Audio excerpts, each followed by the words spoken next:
Good evening, esteemed guests, ladies and gentlemen. My name is Christoph Lüdtke. I'm a professor of business ethics at TU Munich, and I'm the director of the Institute for Ethics in AI, and I have the pleasure of giving the introduction to tonight's event, but not without first thanking, although I think I was not supposed to, but thanking the Carl Friedrich von Siemens Foundation for this wonderful organization of this event. And I'm happy that we can all be here and discuss. So, Luciano, it's a great pleasure for me again to introduce you, since we've come a long way. You were speaking at the opening of my institute in 2019. It's 5 years ago.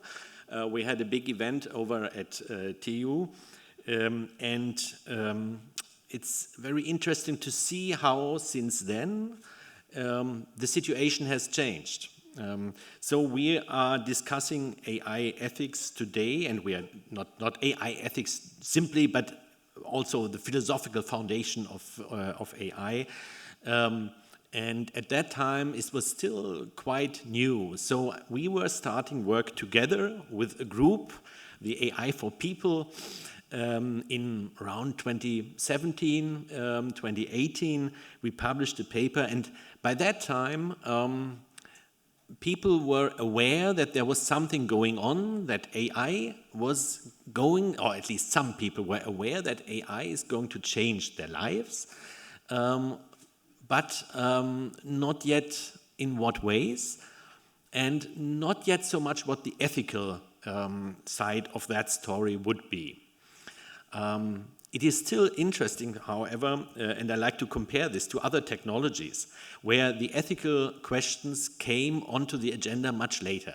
And I still think this is something amazing, that with AI, just after a few years of serious AI, I like to say, machine learning and so on, ethical questions came creeping into the forefront already very early on. Let me first say something about our esteemed speaker. Luciano Floridi is now the founding director of the Digital Ethics Center and professor in the Practice in the Cognitive Science program at Yale University. Before that, he was a professor at Oxford University. That's, I think, where we first met. At the Oxford Internet Institute, he was professor of philosophy and ethics of information and also director of the Digital Ethics Lab in Oxford. He is also, since this is not enough for him, of course, he is also at the same time professor of sociology of culture and communication at the University of Bologna. So he picked, I think you picked the two oldest universities in the world, and I'm not sure how old exactly Yale is. Harvard might be slightly older, so you have still some room left upwards. Luciano Floridi studied at Rome University La Sapienza and was originally educated, actually I didn't know that, as a historian of philosophy. That's what it says. But he was working in analytical philosophy and philosophy of logic. But I remember the first times I read something of your work in, I think it was late 90s. It struck me as something completely unorthodox and a completely different subject that you picked. Philosophy of computers, philosophy of computing. And this was quite interesting for me, since I also had some information studies background besides philosophy, and no one was doing it at the time, or at least very few people. Your work, you took your master's and your PhD in the UK, and your work now, which is of an amazing size. I can never get around to reading all of it. It has profoundly impacted the field of digital ethics, and the philosophy and ethics of AI, actually before even there was AI, or at least the current talk of the AI that we have now. But he's also working on other subjects, like philosophical subjects, for example, like epistemology, philosophy of logic, and history and philosophy of science. He has published more than 300 works on the philosophy of information.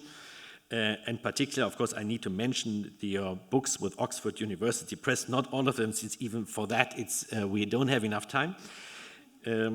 We have the ethics of artificial intelligence, principles, challenges, and opportunities, one of the most, or maybe the most recent ones, as well as the green and the blue, naive ideas to improve politics in the digital age. I suspect we might hear something about that tonight.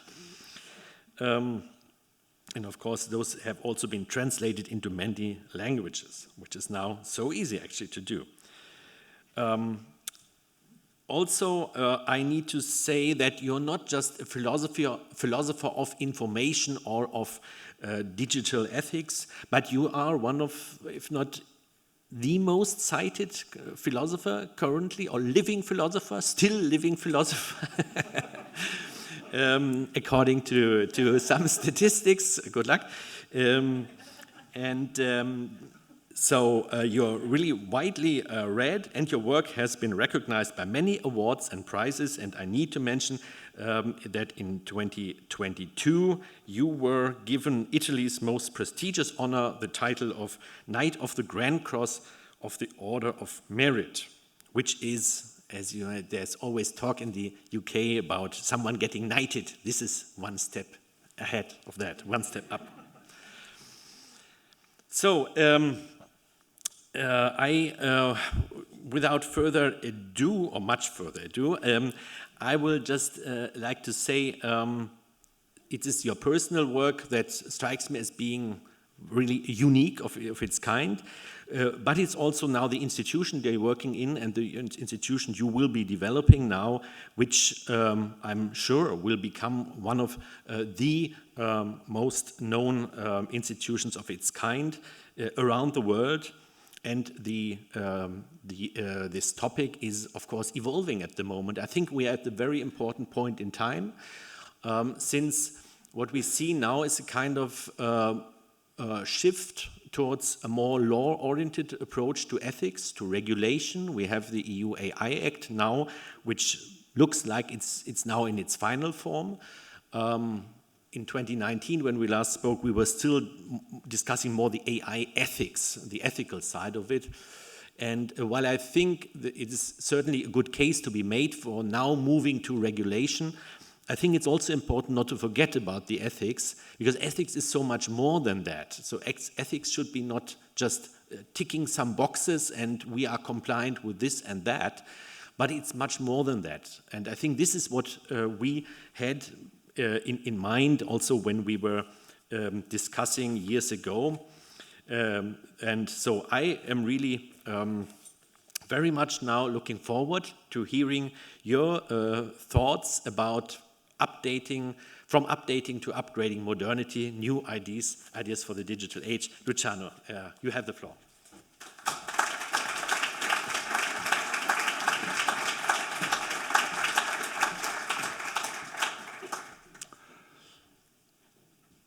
Well, the good news is that Christoph knows a lot about me, but didn't tell you what he knows. So thank you, Christoph, for keeping the most secret bits of our friendship to ourselves and not embarrassing me too much. I'm still embarrassed anyway, and I'm afraid the bar seems to be a little bit too high. As I recommend to my students, make sure that the expectations are low. That is secret for any success. The lower the expectations, the easier it is to success. Having said that, thank you so much for this invitation. When it arrived, it was a bit of a surprise because I was asked to address an immense topic for a very diverse public. Now, the topic is huge. AI, digital revolution, what's happening to the 21st century? Okay. But you have to do it in a way that is ambitious. Okay. For an audience that comes from a very diverse background. All right. And you have only 1 hour. Perfect. So chances of failing, high. I have a good excuse. We can blame it on the jet lag. So if things go really bad, unfortunately, the poor guy just flew in, didn't know what he was saying, etc., etc. If they go well, well, you know whom to thank, the Foundation and Christoph for his lovely introduction. The title, and then I'll show you a lot of slides, don't worry, could cover almost anything, as you may say. The abstract is a little bit more specific, and as we progress in this hour that we have together, that will be the trend. I will start from some general remarks, some people may even think generic, and move towards more and more specific issues about this digital revolution. I thought perhaps too much, as my wife, who is a neuroscientist, normally reminds me, whether to give the first topic any chance. And I thought, why not? So I'm going to tell you a little bit about philosophy, and I know that some colleagues are in the room. Please close your eyes. This is not for you. In fact, close your ears. No, just check your email. After that, at least you know where I'm coming from in addressing these problems that we have. I would be addressing the digital revolution.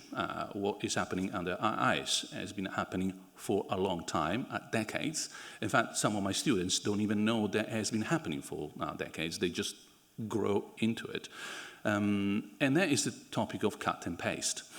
The point that I will make there, oh, by the way, this slide will come back. So if you get lost, just wait, and you are here kind of moment. The cut and paste will be an interpretation of, an attempt to give some sense of why the digital is making such a huge impact on our lives. There are many ways of doing that. This is one, and at least you know, again, where I'm coming from. The counterpart, to be explained at the right time, probably in about 20 minutes from now, will be design. Now, just remember this, you don't have to understand anything, otherwise I spoiled the game, but there will be cut and paste on the one hand and design on the other in terms of how we understand the digital revolution and this 21st century. Then we start going deep into a couple of topics. Design is one of them, but the other one will be artificial intelligence, presented there as agency without intelligence. More on this topic, again, at the right time. Then I will conclude by talking in terms of what impact AI is going to have, or may have, depending on whether you are deterministic or not, on politics. You know that this is the year of elections. Never in human history so many people in so many corners of this planet have been voting. And AI could make a real mess. Perhaps not, but there is room for some serious reflections in terms of what AI could do for the 21st century, for our democracy, which is not doing too well, judging from Brexit and Trump. You know, frying pan, fire, congratulations, Floridi. Moving from Boris Johnson to Trump, not the smartest move ever. Okay, so just a little bit about philosophy, and I said this is going to be shallow. So philosophy, it's a little bit like red wine. Most of it is rubbish, but when it's good, it's really good. So if you are like me, you were doing your undergraduate in Rome, but then you went to do your graduate studies in England. We didn't have any money, and the stuff that we drank, God bless me, but it was all that was available. I learned that there is bad wine, really a lot of it. Now philosophy is the same, but when it's good, it is one of the best things in life. So what kind of philosophy and how much philosophy? A pinch at the beginning. That's what I try to teach to people, first in Oxford, now at Yale, when it comes to cooking your pasta. You don't add bags of salt at the end. You add the right amount at the beginning. And that's philosophy for us. You don't eat philosophy. a philosophy department is a bad idea. Okay, now I said that, it's a bad idea. It means having people eating salt, only salt, 24/7. It's poisonous. A good idea is to have a philosopher in every department, and having those philosophers in every department, a virtual gathering as a hub. That's the pinch of philosophy in every subject, from mathematics to biology, from literature to physics. Of course, at the beginning, not at the end, we tend to do philosophy the Hegelian way. I disagree. Hegel is a little bit like the crime story. You always try to solve after the guy's dead. How about making sure that he doesn't die in the first place? So coming at the end of the day to make sense of what has happened is fantastic if you are living in a sort of late modernity. But if you are at the beginning of a new dawn and thinking this is the 21st century, this is a beginning of something that could actually be designed properly now, the idea of prevention and good design before the mess happens, that's more Kantian and less Hegelian. And now I also show my card over there. So with that out of the way, what kind of philosophy? Of course, there are two kinds, as you know. They are the explorers and the settlers, and we need both. Tonight, we are going to be a bit explorers. The explorers ask philosophical questions. The settlers ask philosophers' questions. I have to say that no one cares about philosophers' questions, apart from the philosophers who ask those questions, which is fine. It's called academia. But the true philosophy, I know, I'm one of them. So, but the explorers, those are like the good wine.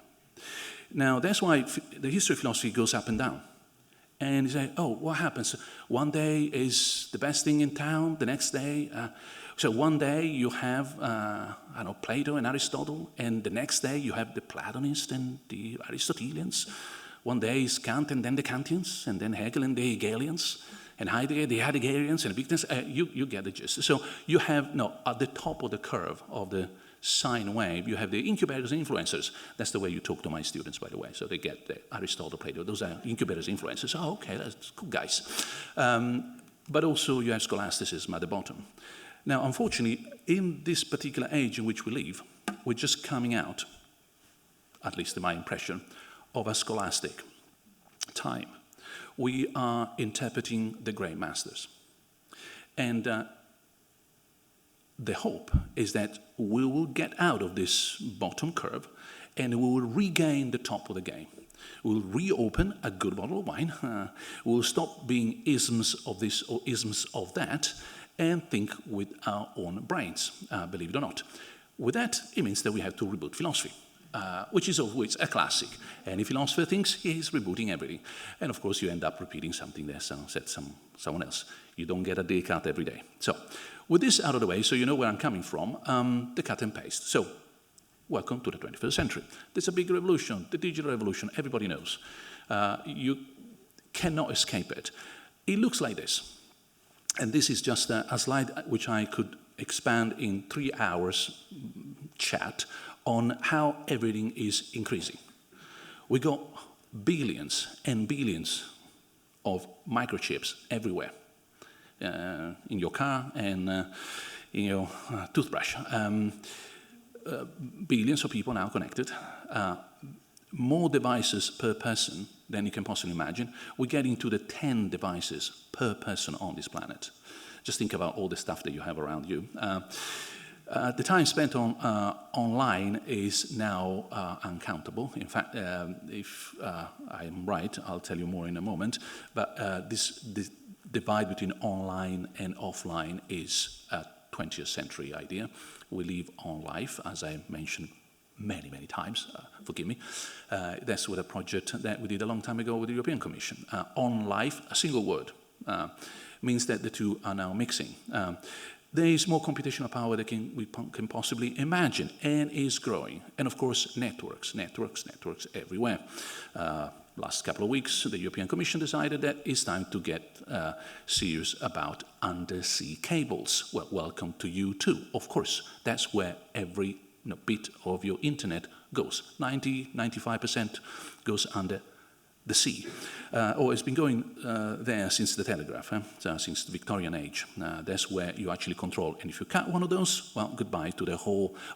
Just to give you a sense, all Africa is connected by 3 big cables like this. You cut those 3, and Africa is off the internet. So that's the kind of real hardware that we're talking about. Now, this is just one example, and I want to give you this example because I know that you know, but I also suspect that you might be interested in the top right, when in fact it's the bottom left that matters. This is the amount of data that we have. It's just one, look at before, microchips, device at the time. I didn't mention data here, but of course this is the material on which we work. Don't speak about oil, that's a bad metaphor. Never mind, for another day. Is the stuff we work on. Tons and tons and tons of data. Zettabyte of data. Now, the zettabyte of data could be 180 top right. It doesn't matter. It doesn't matter whether in 2025 it will be 180, 200, 150. Oh, by the way, those calculations are run on every bit of data ever produced by humanity, including papyrus, the Alexandria Library, every sort of black and white movie, all the records, the ChatGPT, the cats on Facebook, now Meta, etc. Make everything data. 180, that's not the point. The point is bottom left. It's tiny, tiny, tiny, and that is 2010. Suppose we are wrong by 10 years. 2000. Make it 1995. This generation has generated all the data we have on this planet. And that includes Homer, Shakespeare, anyone else. Of course, not the quality, the quantity. But that's why we can do what we do. Without all this data, we wouldn't have the environment for the development of everything else. That's why cloud computing, the other day, metaverse, the other day, today, AI, tomorrow, who knows, is so efficient. If you live in a digital world where basically this is the ocean where the agents are operating, they are fish in this ocean. We scuba dive. This world is not for us. If we are inefficient in handling it, it's the same way in which we are inefficient at the supermarket looking at a barcode. Well, it's not meant for us, is it? All this is meant for machines to be digested, transformed, produced again, and use to generate information, something that is meaningful, relevant, useful for us, for example, to take decisions. So, what has happened here? What I'm going to show you next is this, so far is pretty much facts. So if you disagree with me, you disagree with history. Not a good idea. But from now on, you can disagree with me and being really on the right side, because this is an interpretation. This enormous amount of power, networks, people online, etc., all I said before, has generated the possibility of cutting, separating, or pasting, gluing together concepts and realities that we inherited from modernity. I'll do this again because this is a crucial point. Modernity. We inherit from modernity, or you can have petite, medium, short, long size of modernity. And people have all possible sizes of modernity. Some make it start with discovery of America by Europeans. It was always there. And some other people started with the First World War. Whatever size of your modernity is, XXL or small, we inherit from that time ideas about the world, call it epistemology, or if you are more philosophically minded, and a certain way of understanding reality, call it ontology. Now, our epistemology and our ontology from modernity by this digital revolution is cut and paste, meaning that some things have been detached, which we thought were undetachable. We never even considered that we could put this thing here and that thing there. I'll show you in a variety of examples in a moment, very simple. And we glue together things that we consider for the whole modernity as completely independent. Now there are two sides of the same coin.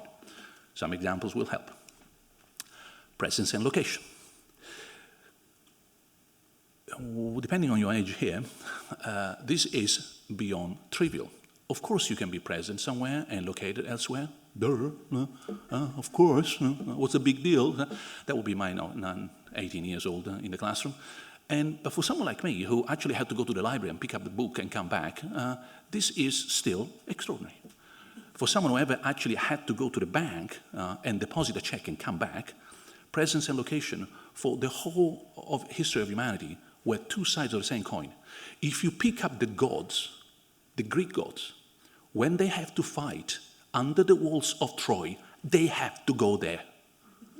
There is no telepresence. They don't act at a distance. It wouldn't happen today with the drones. They would do something else. So the presence and location, where your body is, in terms of location physical, maybe Starbucks, and your presence online, maybe following a course, or someone at the moment, following what I'm saying here, wherever they are at home. Hello to you too. Well, now we are completely separated, perfectly fine. What's the problem? Another separation, law and territoriality. That is the map of Europe, 1650-ish something, Westphalia afterwards. Simple rule, my place, my rule, your place, your rule. Took like massacres to no end, because we Europeans are some of the best people on this planet to hurt ourselves. No one has generated more pain in the history of humanity than Europeans. We need to remember this whenever we criticize other people. So, having already started World War Zero, basically, and find a solution, my place, my rules, your place, your rules.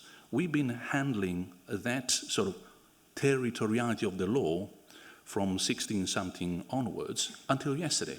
Of course, today, cyberspace, I can bore you to no end with the right to be forgotten and how Google, of course, follows rules in Europe, but Google.com doesn't. And of course, Google.com is one click away.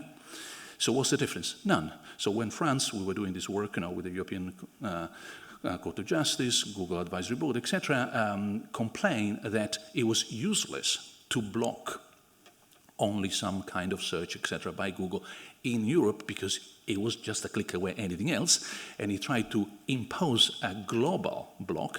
Well, we had to explain to the French representative that the Three Musketeers didn't run the world anymore, that the world has changed, and this detachment means that now we talk about Brussels effect, which is simply another way of saying, we put the bar here and see whether anyone jumps at their height everywhere else in the world. But we can't impose things that are happening here that could not be happening elsewhere. Now, think in terms of AI services and the regulation about AI services. This will be regulated in Europe by the AI Act, but it will be completely different elsewhere. And there is no way you can tell, say, a company in Brazil, you should be doing it this way in your place. Law and territoriality, therefore, now are detached.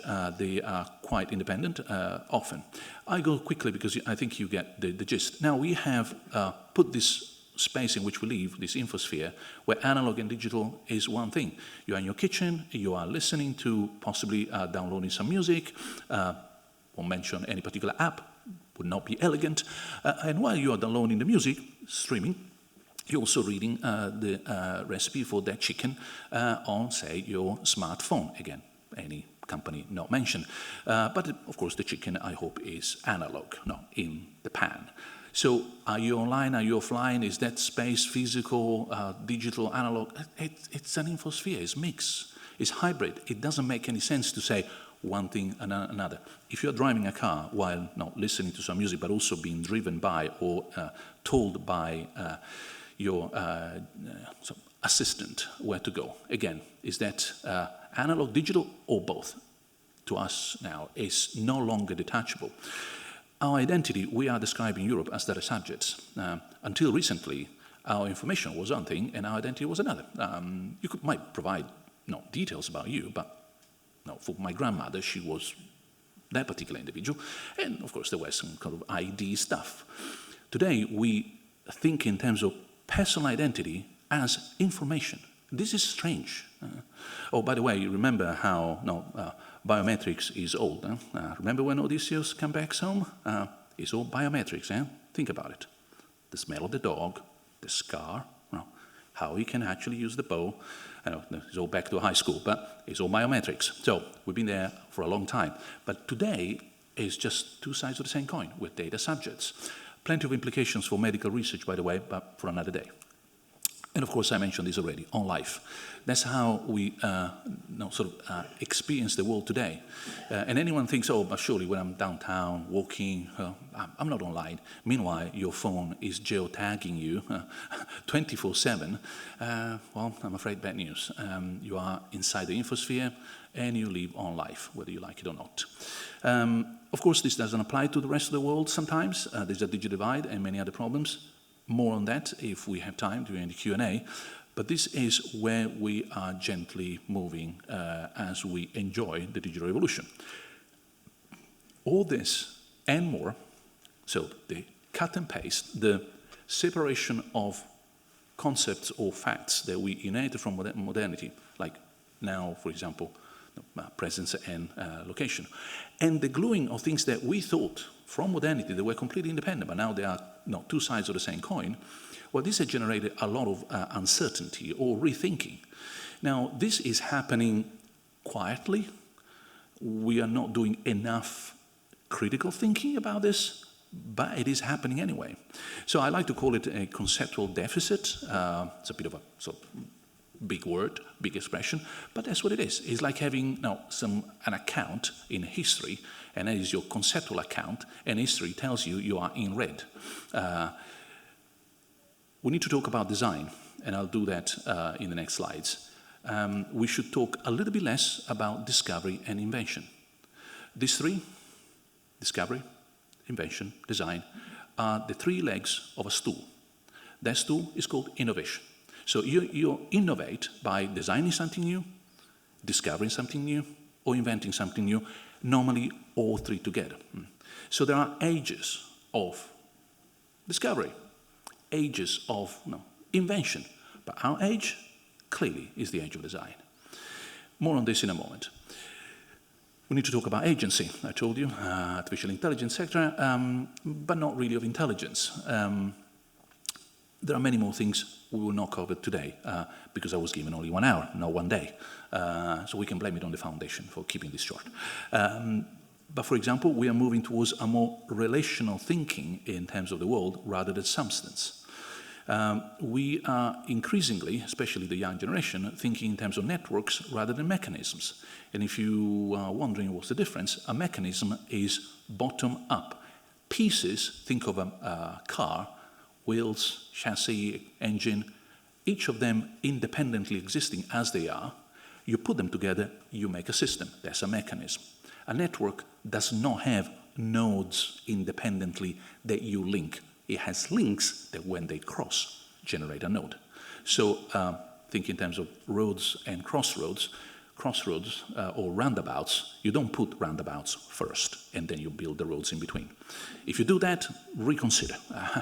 I've seen cities where that happens, and I won't mention any. But so instead, your roundabouts happen to be your substance, happen to be where the network generates the combination of relations.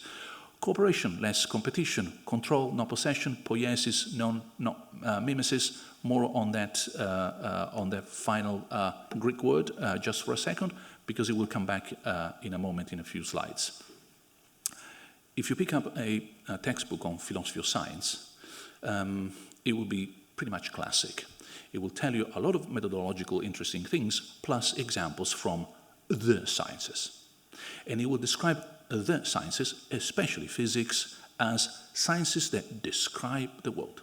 They tell you how the world is, in the best scenario. Mimesis from representation. Truth is that most of the sciences we have, physics included, they're actually very much poietic. They create, they build, for example, an experiment, which you can control, and then you can interpret reality. This has got nothing to do with anti-realism. I'm a strong Kantian realist. But it has everything to do with a false impression that we represent the world. We don't represent it. The world, as we perceive it, is the combination between, is a design, which is a combination between the data coming in and our ability to understand those data and make sense of them. But more on this in a moment. So plenty of this, and this is just a short list. There's more. We have a huge conceptual deficit. There's good news, especially for the philosophers. Plenty of work. Remember, we could actually go out of that sort of moment of, let me think again what Wittgenstein really meant by, don't do that. Just think of something else. These or any other ideas that you consider to be essential today to understand the world as it is now. And for anyone who says, but history is inescapable, exactly, therefore you don't have to exercise it. Inescapable. Didn't you say that? Inescapable. I can do something else because it will catch up with me anyway. I promised at this point to go a little bit deeper into a couple of ideas. Design was one of the conceptual deficits, agency is the other, and that's where we go a little bit further into, instead of going more and more superficially. So design, as I said, is the counterpart of this cleaving power that the digital has. Oh, to cleave, for the non-English speakers here, is a particularly annoying word in British English.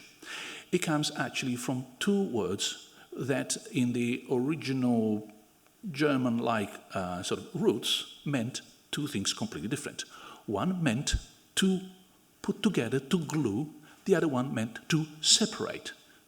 Now, how confusing that can possibly be that these two words joined forces, became spelled in the same way, and now to cleave can mean two things which are really not the same, either separate or unite. So, very convenient word if you want to be a philosopher and be ambiguous. The cleaving power of the digital, sounds like you're doing real philosophy, but that's what generates design on the other side. It's quite simple. If this digital revolution is cutting and pasting modernity, remember, detaching and gluing together stuff that we have inherited, there's an enormous, huge, fantastic opportunity of designing how you cut and paste. Small example, very concrete. Uber. Uber detaches the possibility of giving a lift to someone, being paid for it, from the need to have a taxi license. Until recently, and in many countries, those two things are two sides of the same coin, by law. You decide that that law doesn't work anymore, you detach them, and you have Uber. Many companies are worried about the Uberization of their business. Why? Because they know that their compact sort of business is actually the outcome of some legislation, for example, or habits. Broke their habits, removed the legislation, and all of a sudden, now this comes apart. By the way, I'm not saying that that's a good idea. I'm saying this is what's happening. So design is the counterpart of the cut and paste. Small example once more, and then we move forward a little bit more quickly. Imagine you have yourself only. You are the only entity in the universe. You need to be a little bit philosophical for it, but imagine. Nothing else but one stone in front of you. It's you and a stone. What can you do with that stone? You can kick it, you can lick it, you can touch it, but you cannot design anything. However, imagine that you break that stone in many pieces, cut and paste. At that point, you can start putting pieces together in a different order, maybe a little arch, and so on. So if you start cutting and pasting modernity, you can reorganize modernity in ways that are unprecedented and require a lot of intelligence, require something that we do not discuss today, which Christoph very kindly mentioned in the other book that I recently published, The Green and the Blue. It requires a human project, a vision of how to design a modernity that is now being completely reshaped. And that vision is perfectly reasonable. It's something that we can take as a real sort of challenge for the 21st century, instead of looking always backwards. So I refuse to talk about our age as post-anything. Post something, you're still looking at the past. I don't have a term for the new one, so I'm afraid there's more conceptual deficit on my side. But better have a question mark there than just thinking that all we are post this, post that, post-communist, post-modern, post-Christian, post-anything. It's time to move on. How does this design work? Well, modernity, again, has been dominated by these two gentlemen, quite famous, and they provided us with the two ways we know to model the world. Even scientists who have never heard of them are either Kantian or Hegelian, despite what they might think. They have provided a conceptual logic that is behind how you model something. In the following way, call that something system, and I'm oversimplifying. Terminology rather standard, pretty stable, but not enough to make sure that this is the only orthodox way of speaking. Imagine that you want to describe a fridge, the one in the kitchen. That's a system, or a car, or a political system. The current situation in Gaza, whatever you want to have in the world, that's a system. You have a reason to do that. Why do you want to describe that system? You want to describe the current situation in Gaza in order to bring peace to it, or to increase the possibility of being re-elected? Those are two different things. A purpose for which you are analyzing that system at a specific level of abstraction. If you don't like the terminology, it comes from computer science, think in terms of interface. If you really have to, and you are from social sciences, you can think in terms of lens. It's a horrible metaphor, totally useless, but I know that most of my kids use that. So it's a way of looking at the world. The level of abstraction generates a particular description of the system called the model. The model identifies some features rather than others of their system. I'll give you an example in a moment, a concrete one, but what kind of structure are we talking about, and what has this got to do with Kant and Hegel? Well, suppose that you are interested in understanding the conditions of possibility of that system. How did it come about? How come that we have a war in Gaza or in Ukraine?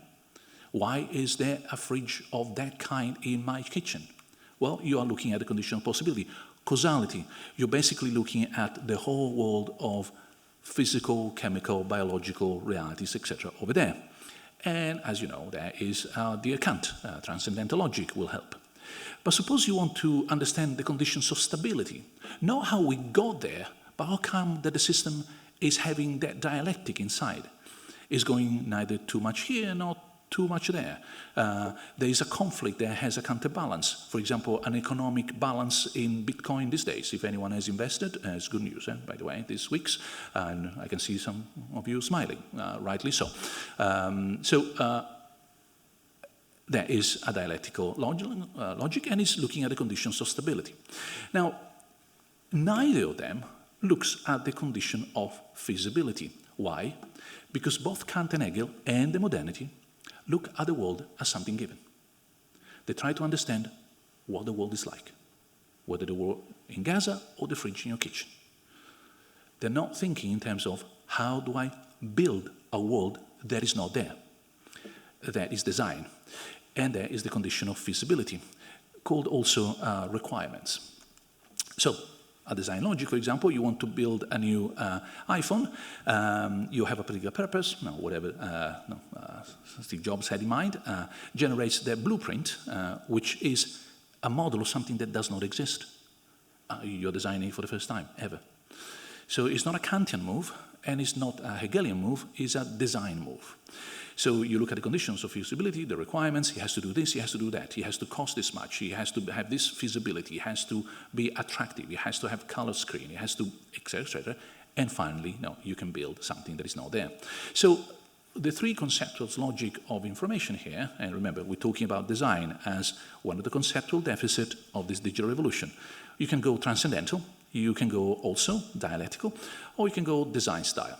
Now, if you read, for example, Foucault, and you don't understand Foucault, you're right, because he's constantly, annoyingly mixing a bit of Kant, a bit of Hegel, a bit of conditions of possibility, and a bit of dialectic, and a bit of... And it's really irritating, because he doesn't tell you what he says, at what stage, and who he's actually referring to. It does not, and that's the Foucault in you, for example, it doesn't tell you, how do we fix it? Okay, suppose you're right. So? The so question is crucial, and is what we need to address in terms of human project, 21st century. This is a digital revolution. We have a chance of going out of the valley, up on the curve. This is crucial, and I mentioned this before. Remember the representation of the world versus the construction of the world? Because most of the influential sciences of our time are poietic. Architecture, computer science, economics, jurisprudence, political science. Just 5 out of the group. They don't merely look at the world and tell you how it is. They change it. They want to modify the world. Think for a moment. Architecture is obvious. Computer science, well, clearly, build stuff all the time. Economics is not just say, oh, there is inflation. Well, okay, and what do I do about it? So clearly, he wants to intervene. Jurisprudence is all about new laws and how do I change this, or how can I change the constitution so I can run this place forever? Political science, etc., etc. So I was reading recently a textbook on international relations, and I was astonished to realize, if you come from this particular corner, that is entirely mimetic.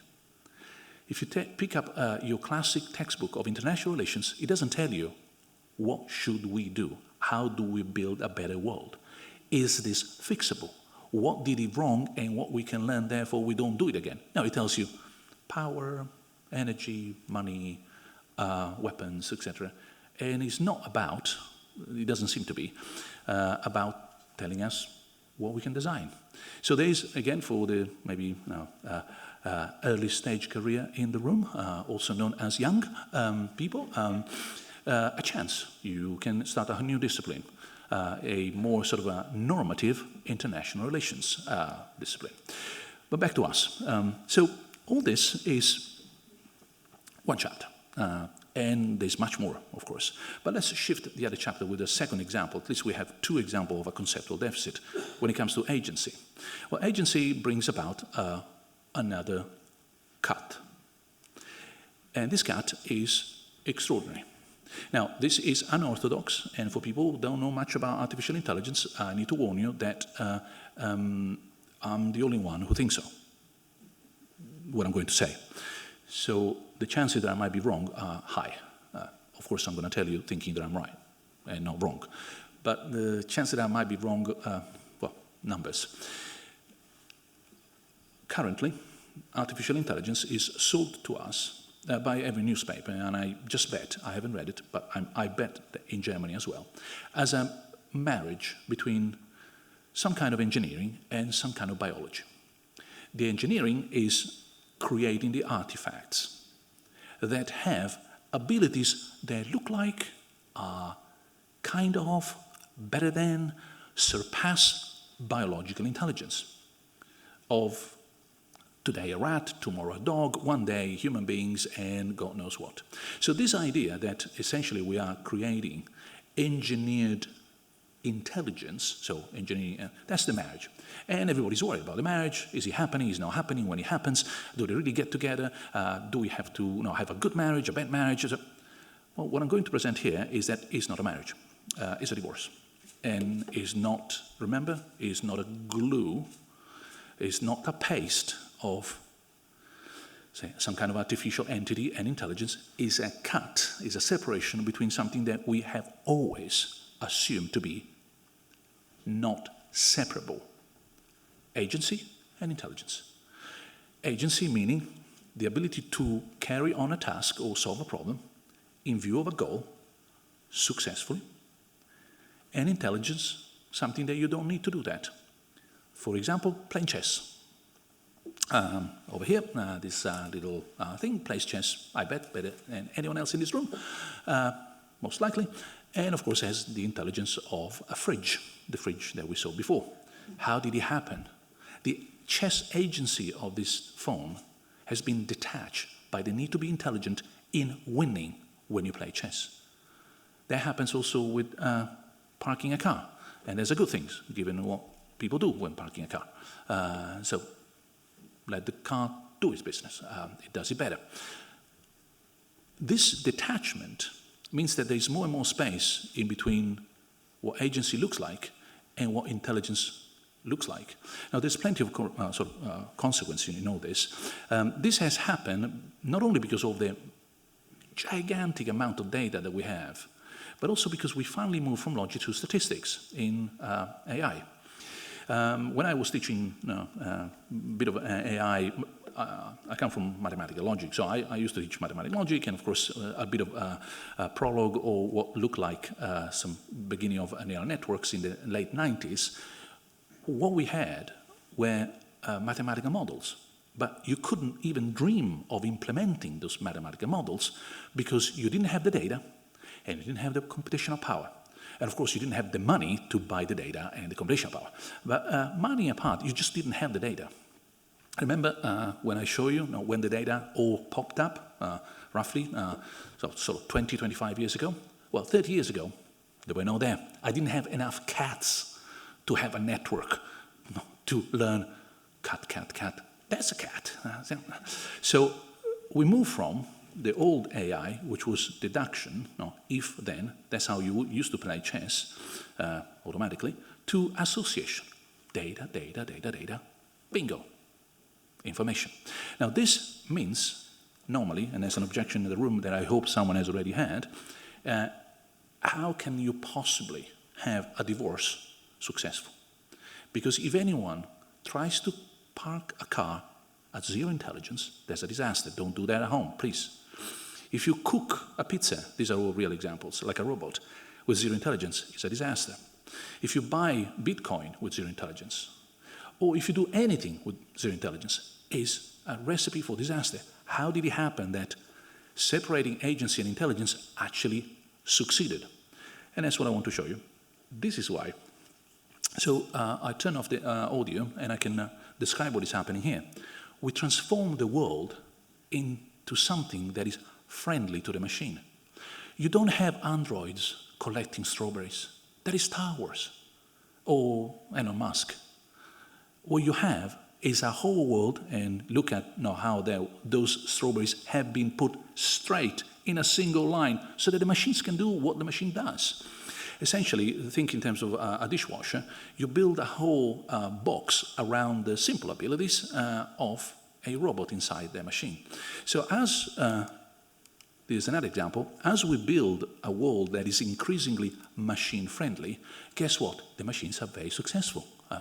Obviously, we build a world to make sure that it does work. So if you have any real level 5 driverless car, and I know Crystal is here, so I need to be careful not to say anything silly, that it works, well, you better have the network there that works, because turn off the network and there is a piece of junk.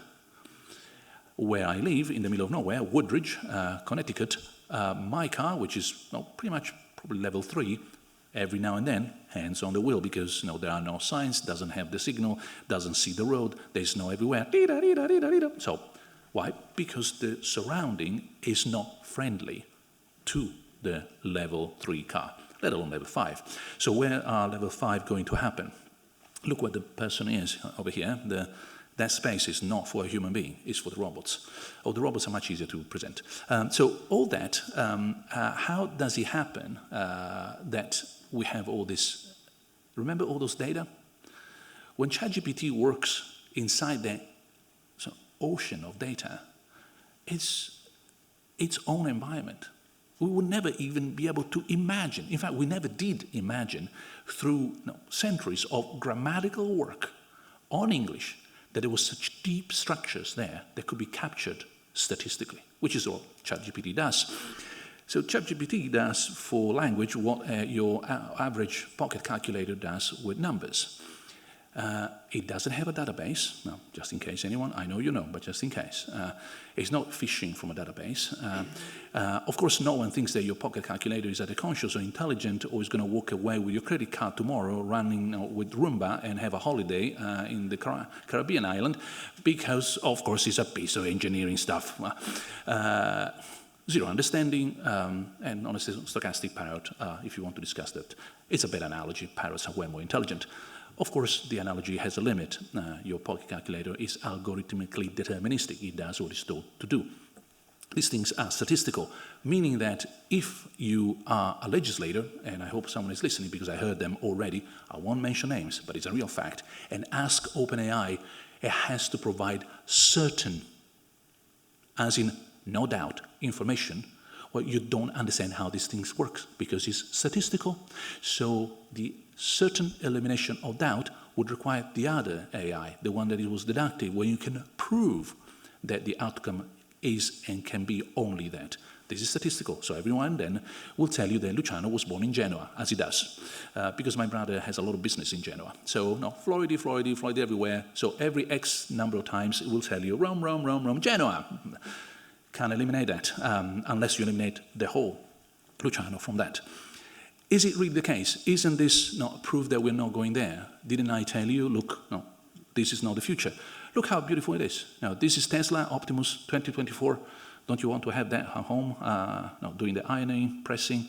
Well, this is so much not the future that, in fact, busted. Elon Musk admits new Optimus video isn't what it seems. It was a fake. Really? And you really thought you could get away with it? Essentially, there was someone behind, like a puppeteer, moving the robot. We don't have that robot. It's even worse. We actually do have that robot. I'll do that again. That is not the future. Elon Musk is lying. But actually, you just have to look. This is Madrid. Welcome to Europe. 2012, 2017. They actually built a robot that could actually do the ironing. This is the real thing. It's just that no one is going to go down that road. Why? Because it takes a room, and it takes a whole thing, and it does only that. You have to put the shirt there, you have to collect the shirt, and that's it. Now, really? Is this the future? This thing is not going to drive your car. So, point on a side, I'm not saying that this is impossible. I'm saying not the future, not likely, not the way we are actually developing our technology. Our technology is a divorce, it's not a marriage. We're not going here. What we are is here. This is just another dishwasher or washing machine in your kitchen. Now, I'm presenting this because this company doesn't exist anymore. They couldn't even make money with this, so imagine. Clearly, however, this simple example provides you with a view of what it means to transform the world around the abilities of the machine. So a lot of the problems that we have in companies, and I do quite a lot of work in terms of consulting for or with some of the giants, is to rethink completely the productive process so that it fits with the abilities of what you have in terms of technology.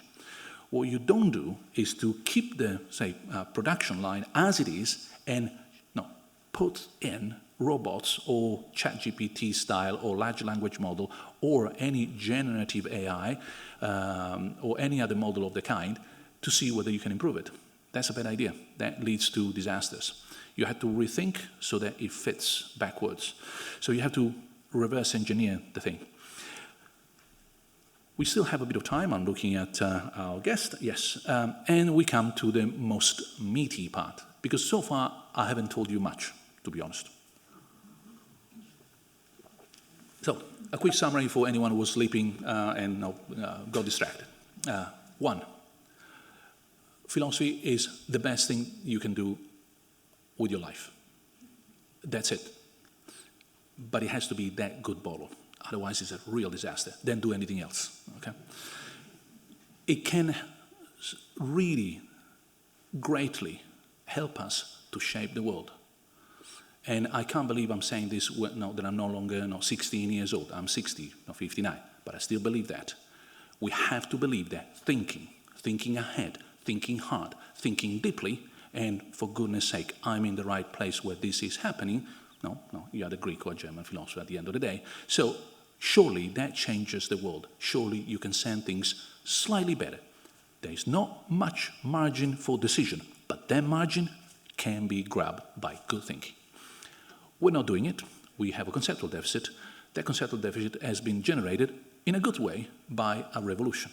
If you look at the history of philosophy, every now and then there's a big shake-up of our way of thinking, either because someone discovers new places in the world. You read Montaigne. There is no Montaigne without discovering new cultures all over the place. There is a scientific revolution or a mathematical transformation, and then you have a Descartes. There is a crisis of the foundations of mathematics, and then you have Frege and Wittgenstein and Russell. Physics is going bananas, and therefore you have the quantum physics and the philosophy of science, all the way down to Popper and the contemporary people. So not to mention, of course, the old stuff. Democracy, Greece, the religious Christianity and theology. So I'm not saying that philosophy is a reaction to, but philosophy loves itself. And you have to grab philosophy out of the room and say, look, we have something serious. Can you please stop, play Sudoku for a moment, chess with your other philosophers, and give us a hand? Because this is important. It's worth your brain. You think you're so smart? Give us a hand. So every now and then, these revolutions, they really grab philosophy back to earth and say, please, no. And you have a Descartes, you have a Wittgenstein, you have a Husserl, and so on. So that is the picture. So we can go out of this. So it's a good revolution. There's a conceptual deficit.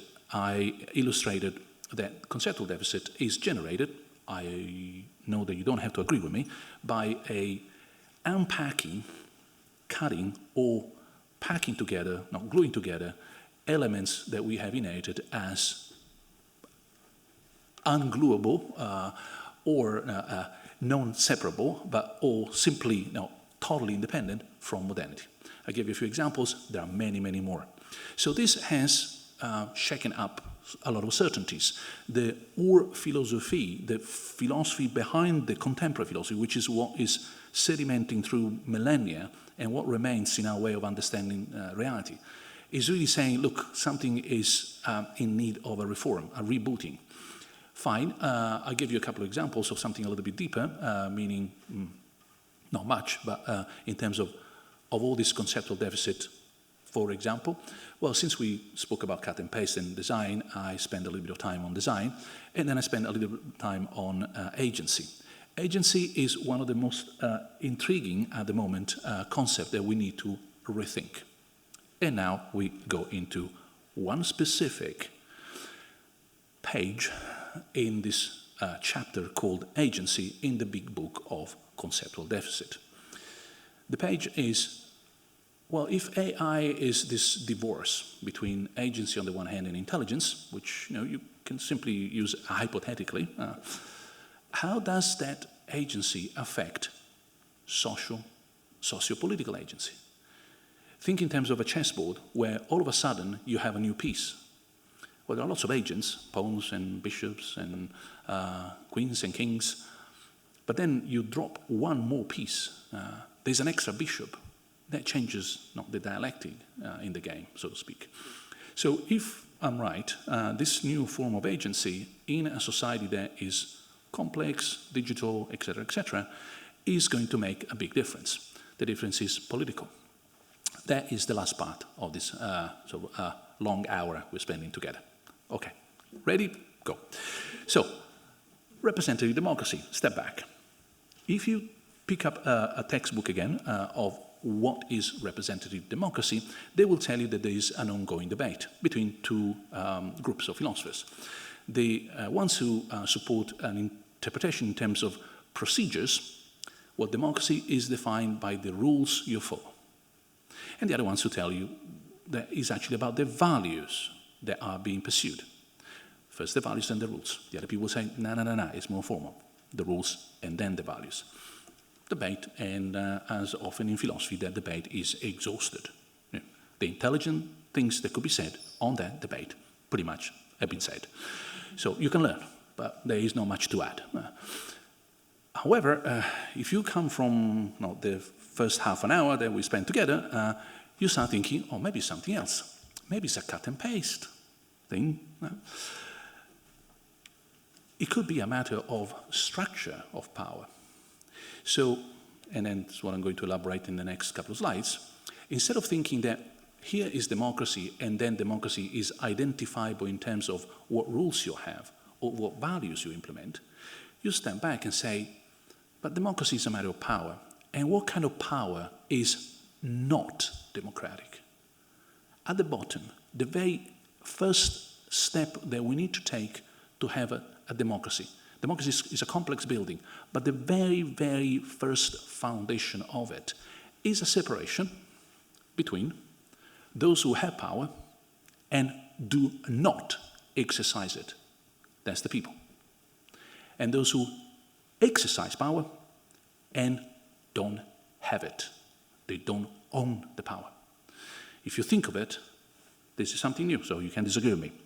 Again, the green and blue, you find it there. But if you think about it, of any place where we lost democracy was when someone, it could be an individual, a family, a group, a large majority, it doesn't matter, an agent acquires the power, exercises the power, and doesn't let the power go. It's mine, and I use it. That's Napoleon, no? With a crown on his head. And in Napoleon, the world reunifies possession of power, ownership of power, and exercise of power. Well, luckily, we have a terminology for that. Ownership of power is called sovereignty, and that's the people's power. Now, the beginning of the American Constitution, we the people. That's the most beautiful way you can actually start a constitution. And then governance. Governance is the exercise of power that doesn't own power. And sovereignty is the ownership of power that doesn't exercise it. So why this is useful? Well, because for the other two interpretation, they look at representative democracy as a compromise. It's John Stuart Mill. It says, oh, if only we live in a small town and everybody could be informed, could discuss, be reasonable about discussion, exchange views, and come to a conclusion, that would be a democracy. Unfortunately, we have a big place, and so we have to delegate. But the real democracy will be Athens. So, point number one, Athens is where they killed Socrates. No, thank you. Get your history straight, okay? So, that's the Athens of the philosophers, not the real Athens. Point number two, John Stuart Mill was selling us what in English is called a white lie. A white lie is something that you say in order to avoid the truth. Say, can you come to grandma's party? Oh, I'm sorry, my brother is feeling sick. Oh, okay, so look, I heard from your brother, he's perfectly fine, you can come with him. Oh, and now? Okay, so that was a white lie. It was fine, but now I have to go to the party. Why the small town, I wish we were there, is a white lie? Because now, with the digital technology, we have the small town. And now we have to tell people, sorry, that direct democracy, that's a bad idea. That's called populism. We don't want it. But you said that if we were in a place where everybody could actually be interactive and able to communicate with everybody else, just with an app, we would have had the real democracy. So how come you changed your mind? Well, because I was lying. I was telling you a representative democracy, that was the best thing I could come up with. That is for the previous two. But if you are a structuralist, and you might be, how many are we, 200? Well, we are 201 as of today, if you agree with me. There are 200 people structuralists in the representative democracy as of now.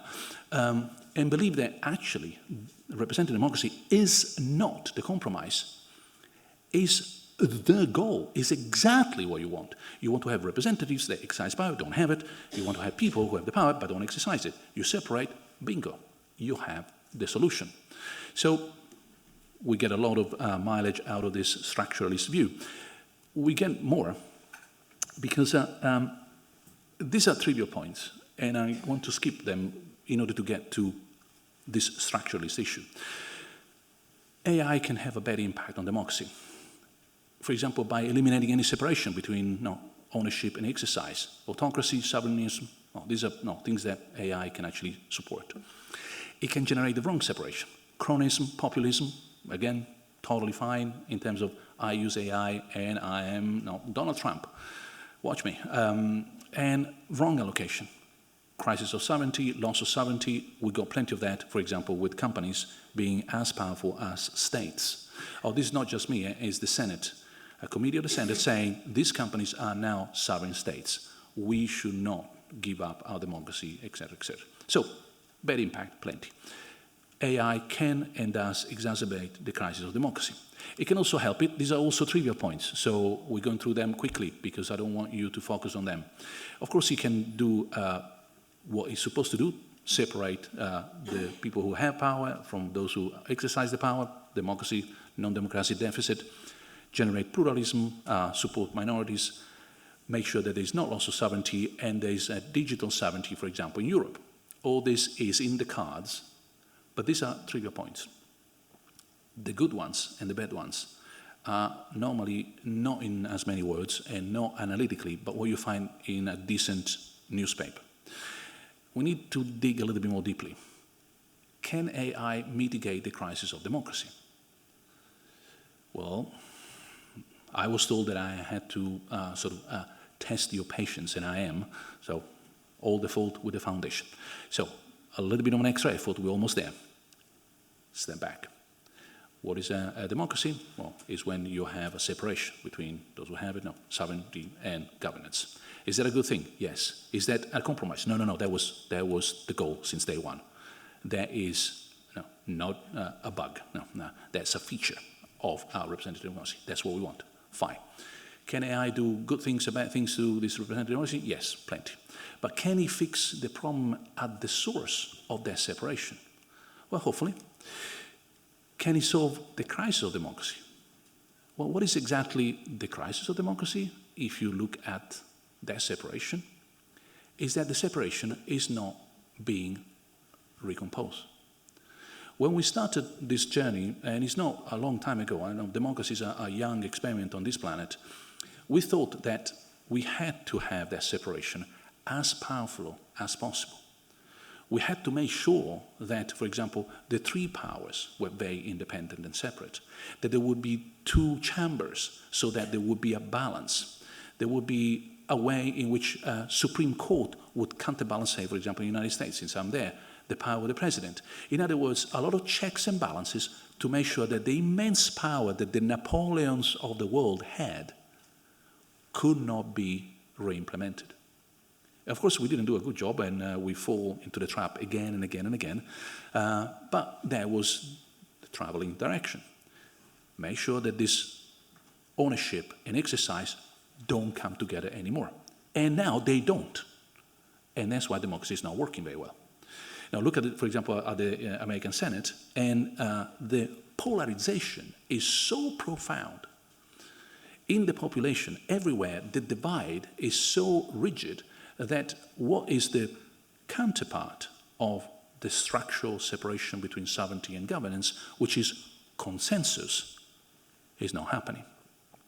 Can we design, use the preview tool, a system such that the digital technologies, AI in particular, what kind of AI? AI as a force, as agency, as a reservoir of problem-solving heuristics in the hands of the right politicians and decision makers can help us to maintain the sovereignty and governance separation while adding the ability to gain consensus, because at the end of the day, you have to decide about what to do, for example, on climate change. I think it's possible. So the deeper difficulty is that, as I said, this inherent problem is that the more sovereignty and governance are separated, the less democracy actually works. At some point, it's so frozen that, yes, you don't have a Napoleon, but you also don't have a government. Nothing happens. Nothing can take a decision. That is when someone, for example, in Italy, decides we need a strong woman. Someone who has the power to decide and don't. Well, it's a bad idea. Has always been a bad idea. It remains a bad idea. Will always be a bad idea, because instead of eliminating the separation and say, look, let's glue that together, you have to keep it and then move to consensus in a way that is not eliminating governance and sovereignty separation, but actually bridging it, which is very different. You don't simply say, look, let's reunite the two things. We need a strong president now, representative of the country, actually, in a way that there are noises about this. Someone who's in direct contact with the people. That rhetoric, horrible. No, you want to have the bridge, not the annihilation of the separation. So the stalemate is a feature, not a bug. This is also coherent to history. The two best democracies we have admired in the past, Britain and the US, are now some of the worst places in terms of populism and dysfunctionality. Version number one, what an accident. Democracy was so going well, boom, an accident. Or that was part of the project. Democracy 101, or the first version, the modern version of democracy, was leading towards populism and dysfunction because of the separation, because we didn't do enough to recompose that. So the separations of all this are leading to exactly where we are now. So in the past, how did we bridge all this? Well, normally through pressing emergencies, Damocles' sword. There could be, unfortunately, normally some conflict. That's where people come together again. We also organize democracy as a meta-project. From the war onwards, the second half of the 20th century, we decided never again. And what a good democracy does is not to have its own project, but is to defend individual projects as long as they are legally compatible with each other. So here, I am the state, and I'm not here to tell you what world I want to build, but I'm here to ensure that whatever world you want to live in, as long as it's compatible, blah, blah, blah, it's okay. So it's not a project, it's a meta-project.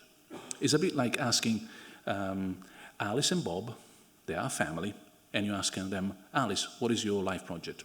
Such and such. Bob, what's your life project? Such and such. What project do you have as a family? None. The family has 2 projects, Alice and Bob's. Surely you have to have a project as a family, all together. But that is risky because we have seen what happened in the first half of the 20th century when we annihilated the separation between sovereignty and governance, etc., etc.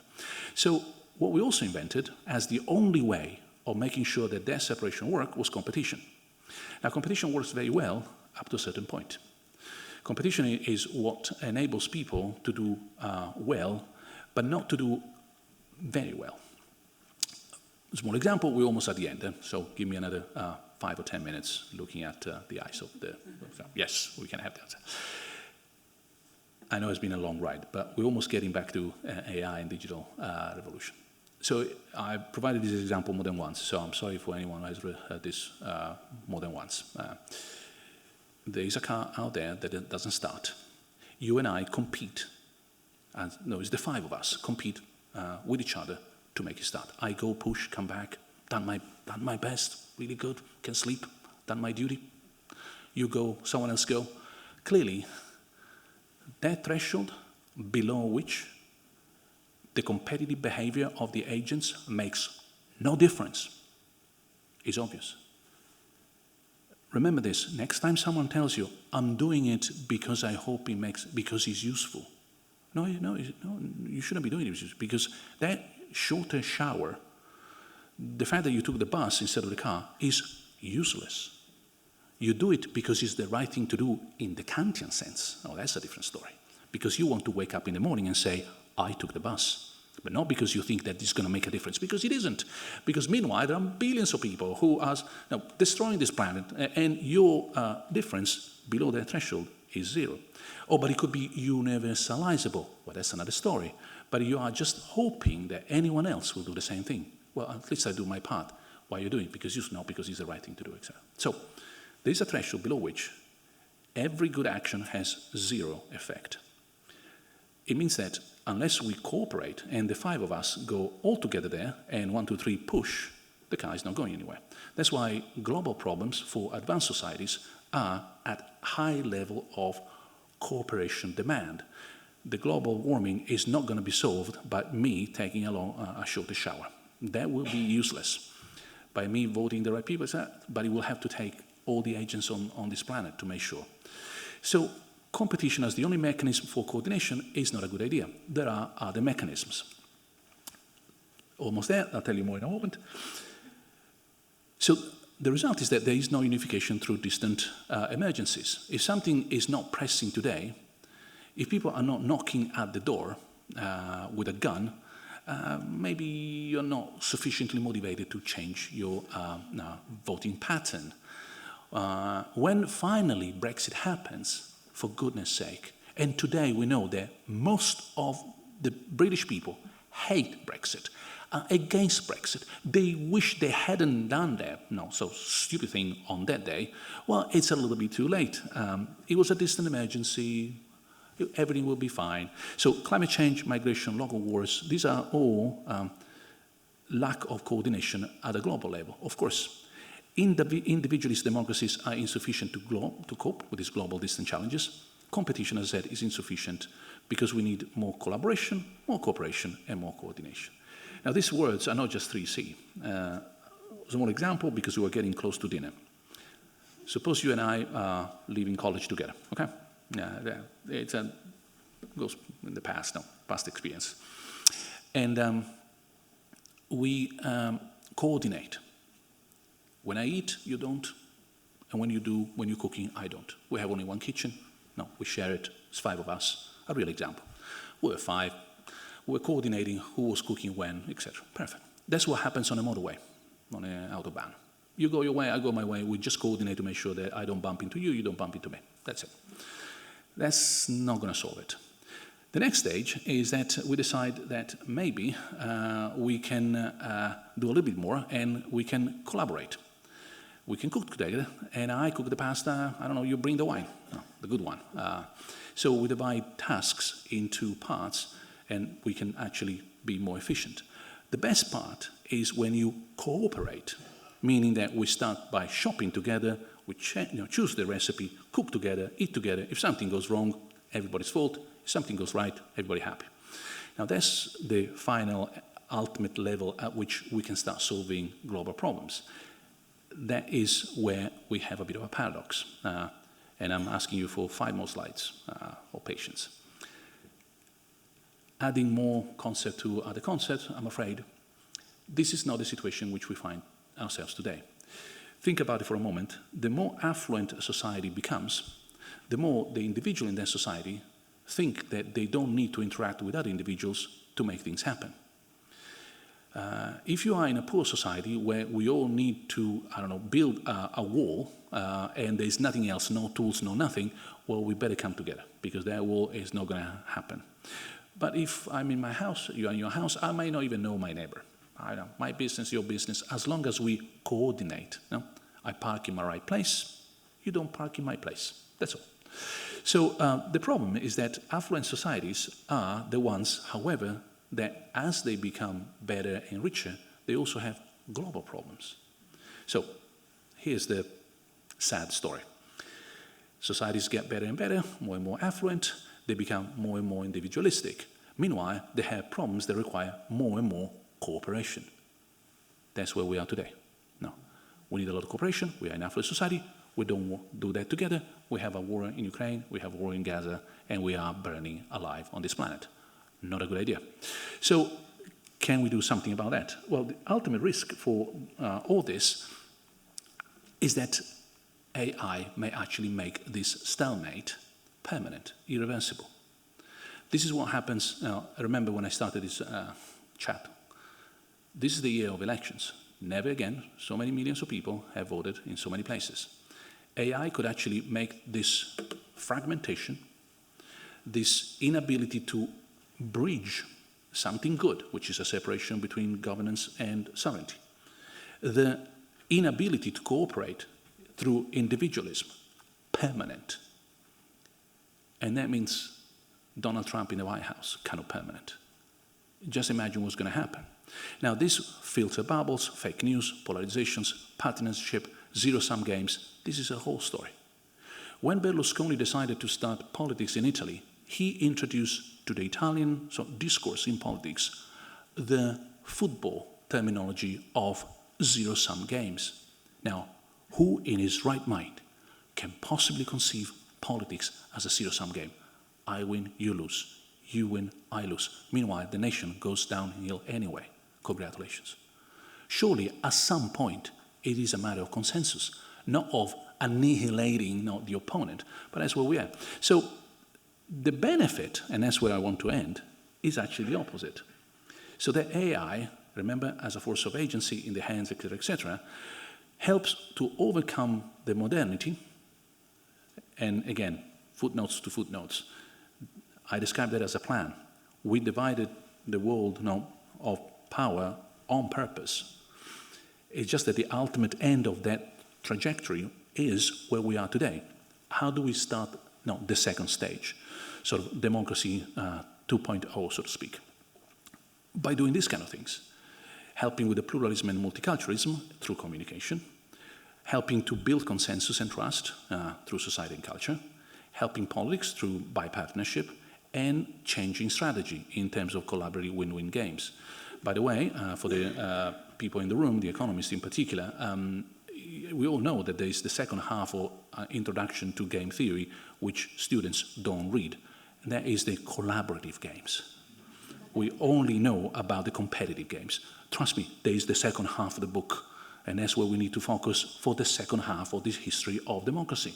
What are the incentives in terms of design, the rules of the game, such that we can use all the technology that we have, AI in particular, as a force, as a sort of strength, as a reservoir of agency, to make sure that the game that we're playing are collaborative, so that we overcome, in terms of Hegelian sense, if you like, forgive me for a moment, not destroying the separation, but coming to a synthesis of what you keep separated, bridging with a more familiar sort of idea, the separation between the different forms of powers. I simplified saying democracy, sovereignty, and governance, so that in an affluent society, which is affected by a paradox, meaning the more affluent it becomes, the more it faces global problems, but at the same time it becomes more individualist, that affluent society can overcome this divide,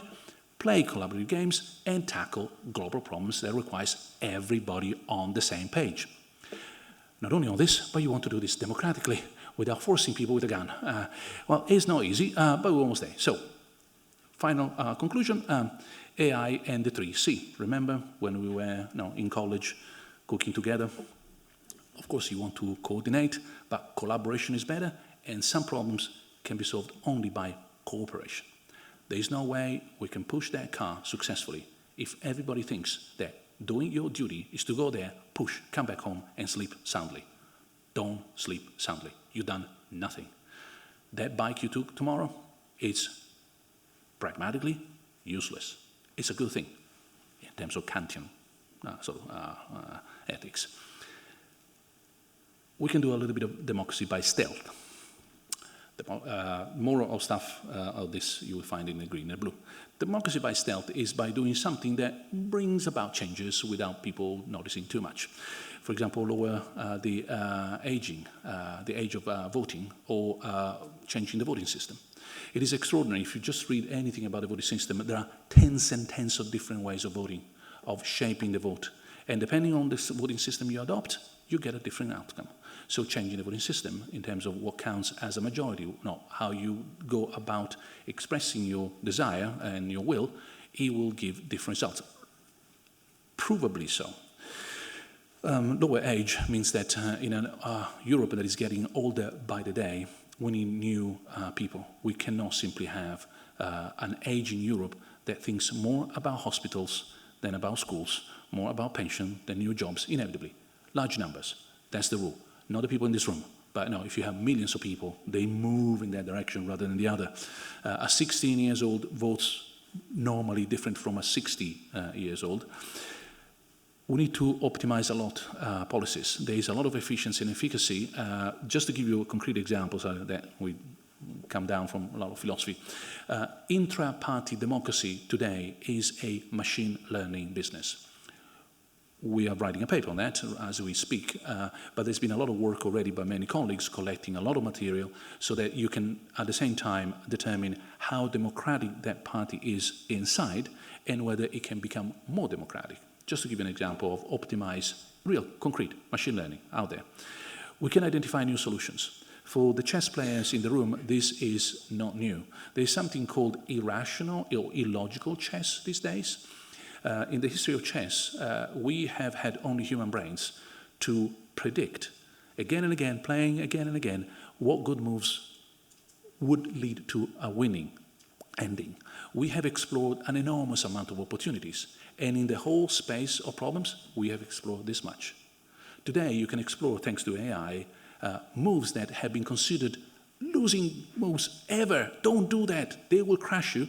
But if you know how to play it, 27 moves later, you're actually going to win. Now, that kind of chess, which is impossible to play with a human brain, no matter how long, how many brains, and how much time you have, and how many generations, is perfectly doable by AI. We can do that in policies. A policy that may look like totally unreasonable, because we not put together a panel of experts, do enough AI, and it might turn out to be actually a winning move.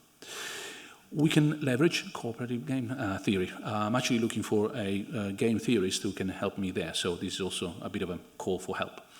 We can simulate new solutions. Today, talking about twin cities is normal. I come from the Bologna-Barcelona experiment. You can actually twin cities, not just in terms of the two cities, but with a digital twin. And Bologna and Barcelona are learning from each other because they're actually 4 cities. There's the Bologna, the Barcelona, the digital Bologna, the digital Barcelona, and you can learn how to do things in silico. You don't have to do it and see what happens. You can actually change, for example, in silico, the traffic of the city, or how we are going to dispose of garbage. We can do bottom-up urban solutions. This is, again, Europe. If you look at Amsterdam, Helsinki, they have had very successful experiments in terms of the deployment of machine learning to deal with public libraries, work in progress on the streets, car parking, social security, and so on. It works. It does a good outcome. Of course, it's all transparent. The data are there. People can check the algorithm. It's open access and open source. It's the European way of doing things.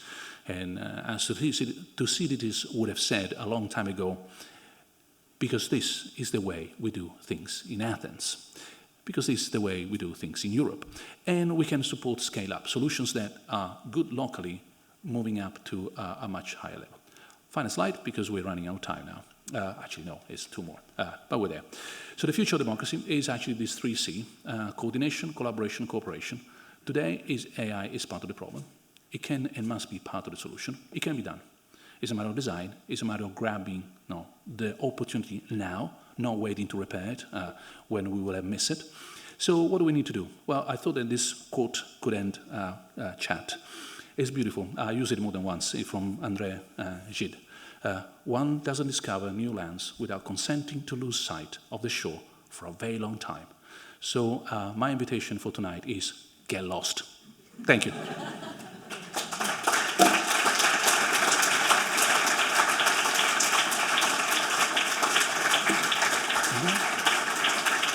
What do we do now?